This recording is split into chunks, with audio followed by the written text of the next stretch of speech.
పావురం బరువుకు సమానమైన తన కుడి తొడలోని మాంసాన్నివ్వమని గద్ద రాజును కోరింది. వెంటనే సిబి తన సభికులకు త్రాసు తీసుకురమ్మని ఆజ్ఞాపించాడు.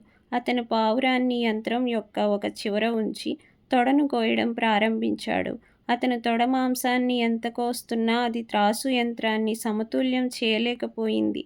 పావురం బరువుకు సమానం చేయడంలో విఫలమవడంతో అతను త్రాసు యొక్క మరొక చివర కూర్చోవాలని నిర్ణయించుకున్నాడు. సిబి యొక్క ఈ చర్యను చూసి అగ్నిదేవుడు మరియు దేవేంద్రుడు తమ నిజస్వరూపాన్ని వెల్లడించాలని నిర్ణయించుకున్నారు.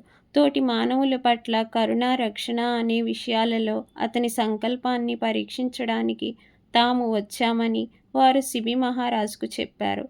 సిబి మహారాజు ఈ పరీక్షలో అత్యుత్తమంగా ఉత్తీర్ణుడయ్యాడని, అతని ప్రేమ కరుణలకు గాను అతని పేరు యుగయుగాల పాటు చిరకాలం నిలిచిపోయిందని వారు ప్రకటించారు.